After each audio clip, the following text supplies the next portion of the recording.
Exodus chapter 21, verse 7 and 11. And if a man sells his daughter to be a female slave, she shall not go as the male slaves do.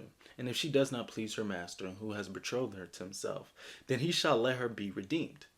And she have no right to sell her to a foreign people, since he has dealt deceitfully with her. And if he has betrothed her to his son, he shall deal with her according to the custom of daughters. And if he takes another wife, he shall not diminish her food, her clothing, and her marriage rights. And if he does not do these three for her, then she shall go out free without paying money. So we see that we examine Exodus chapter 21, verses 7 to 11. And I will put all the biblical texts on the screen. Anyway, come on, let's just walk through it and let's just walk through the biblical text. Because they'll make a remark by saying, see, your religion think it's okay to see women as slaves, property, to mistreat them and pass them around. So you see, they give the notion that it's okay to do these things, but it's not okay. The Bible doesn't promote the misusing of women. In the Old Testament, people love to say the Old Testament lowers women to their status. And I disagree with that. And I'm going to go through Exodus chapter 21, verse 7 to 11 first. And then we're going to talk about Deuteronomy chapter 22, Deuteronomy chapter 21, and we'll talk about all these passages. So I want the unbeliever to just listen to the historical context in the context so we could understand, because sometimes they don't want to understand, they just want to make assumptions. And for believers, hopefully you guys can use this for apologetic work, because I'm learning as well. So I'm just showing you my journey of learning and going in depth about scriptures to see if things are really true or if they're not. So I'm going to read Exodus chapter 21, verse 7 to 11 again. And it says, if a man sells his daughter to be a female slave, she shall not go out as the male slaves do. And if she does not please her master, who has betrothed her to himself, then he shall let her be redeemed. He shall have no right to sell her to a foreign people, since he has dealt deceitfully with her. And if he has betrothed her to his son, he shall deal with her according to the custom of daughters. And if he takes another wife, he shall not diminish her food, her clothing, and her marriage rights. And if he does not do these three for her, then she shall go out free without paying money. So let's go verse by verse, and let's start with verse 7. And verse 7 says, if a man sell his daughter to be a female slave, she shall not go out as the male slaves do. We see that we are introduced by saying, if a man sells his daughter to be a female slave. Let's stop right there. We see that this verse starts with, if a man sells his daughter. That's how most of the biblical laws are. And if you guys are not familiar, most of the biblical laws are conditional. It has if then this. Let me give you an example. The biblical law that says anyone who strikes his father or mother is deserving of death. It doesn't give an age range of who is deserving of that death. For example, like a toddler, would a toddler be put to death because he struck his parents? Obviously, we wouldn't assume that because it hasn't reached the age of accountability. So these laws has a lot of conditions towards it, that if a person strikes their father or mother, then this. But also leaves a room for interpretation. Okay, let's see. How old is this child? What age is this child really is that they deserve this punishment? Maybe they're not even a child. Maybe you could still have a father and mother and you still be in your 20s or 30s. So it's still right for you to deserve punishment. So my point of this is that the law is not like a strict bounding laws, but it's up for interpretations and situations. Continue to read. We have to keep in mind that a daughter was sold for a dowry or a bride price. This is something foreign to us, especially in Western civilization.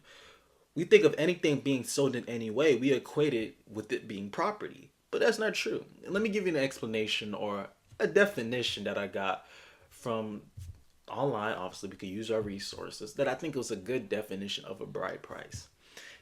A bride price is the groom or the groom family will give the bride family money, property, or service. It shows that the groom commitment to the marriage. For example, I think all believers are familiar with the story how Jacob worked 7 years for his potential wife, his future wife, Rachel. He worked 7 years for her, and that would be his bride price, his service, trying to earn, showing his commitment towards his wife.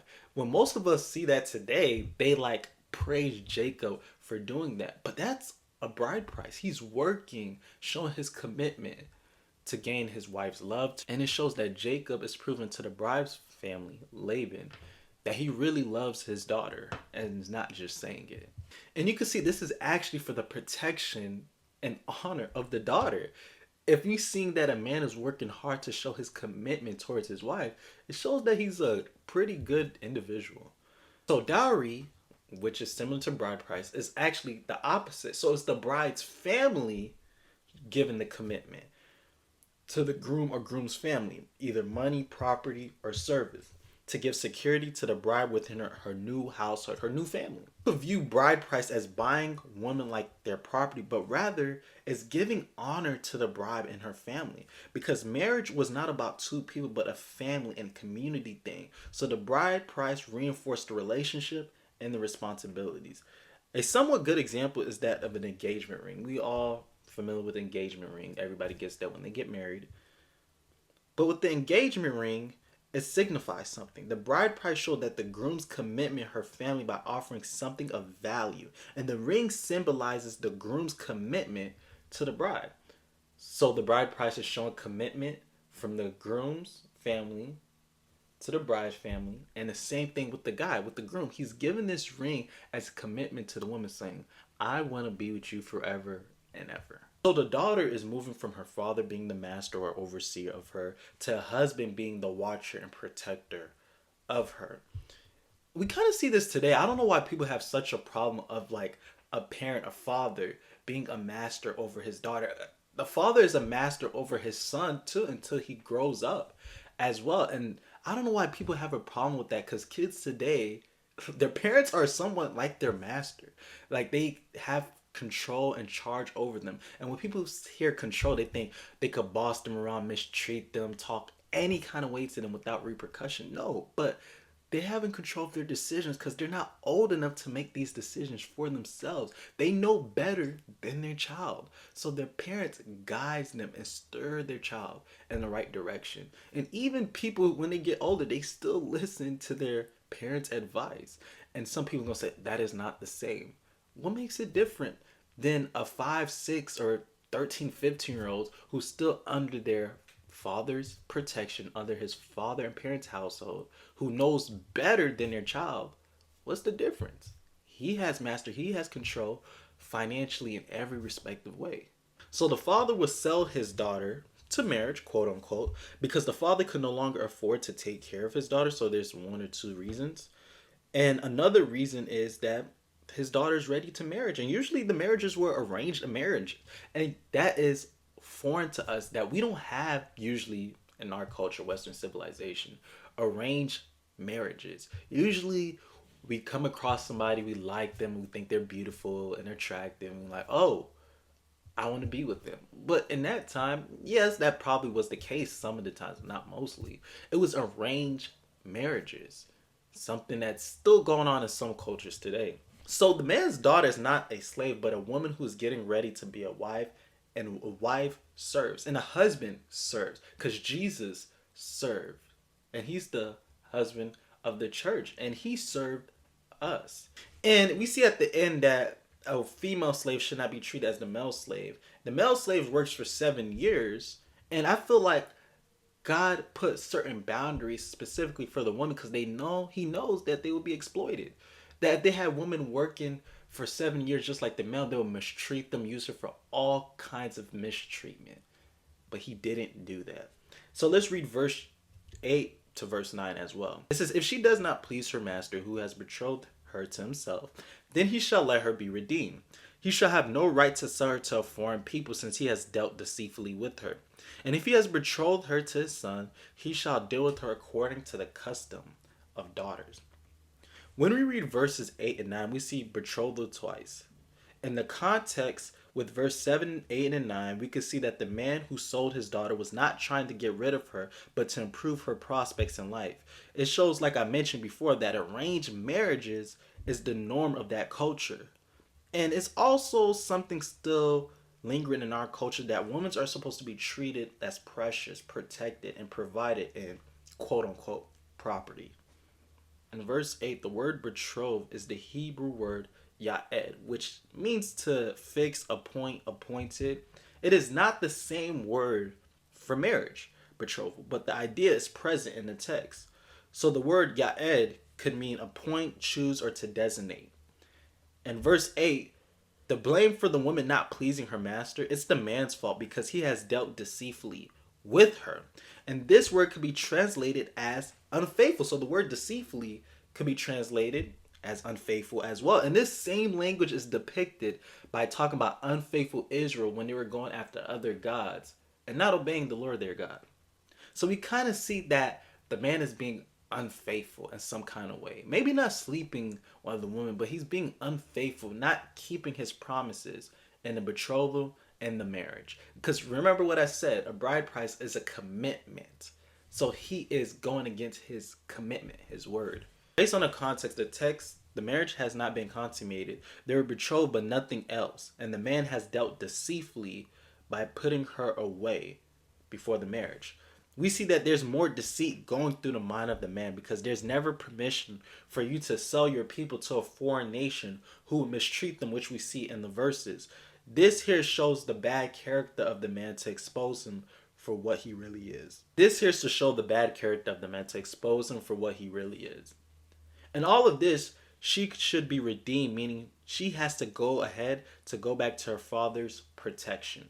Because the main purpose of the selling of the daughter is in mind that the marriage is the focal point. The woman can either be the wife of the man or the wife of the one of his sons.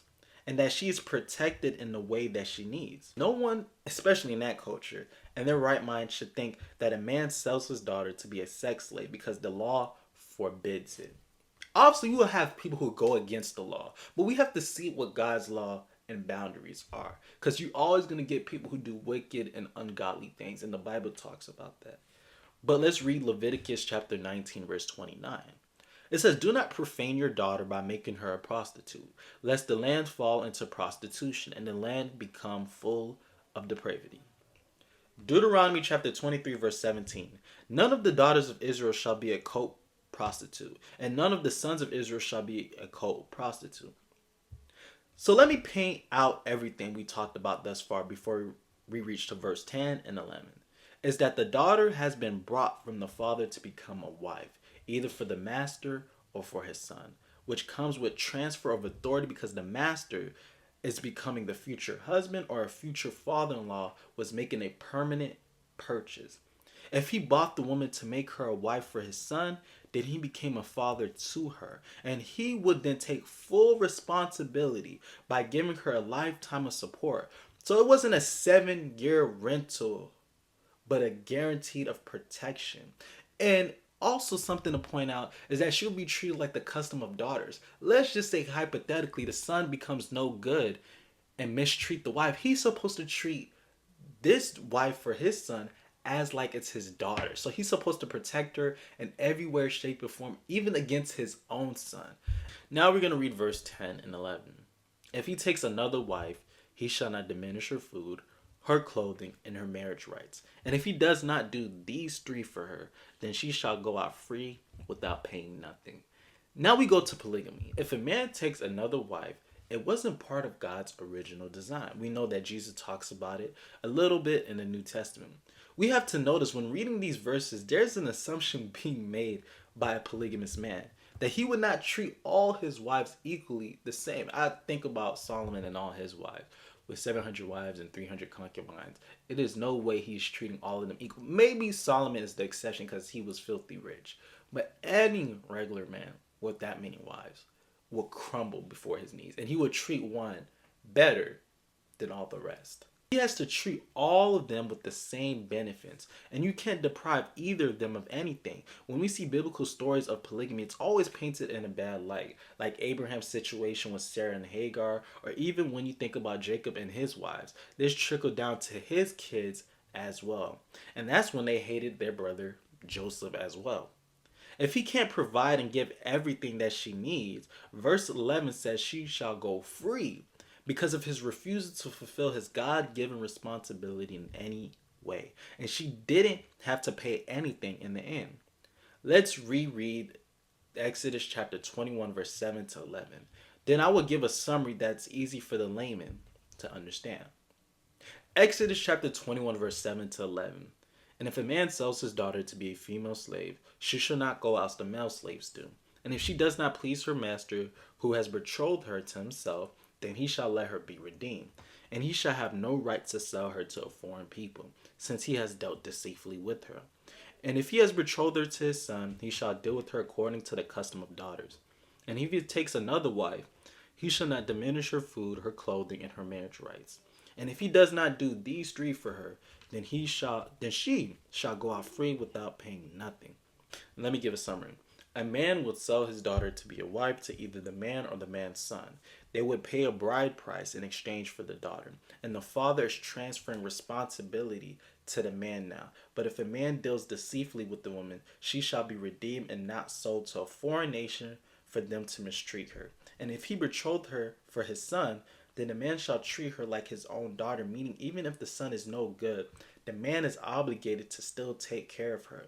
And the final thing is, if the man decides to get another wife and he treats his first wife less than a wife, she shall go out free without paying nothing. There's nothing immoral in the text when you examine it and look at it in its proper context. All it shows that God provided protection that the woman needed so they wouldn't get taken advantage of.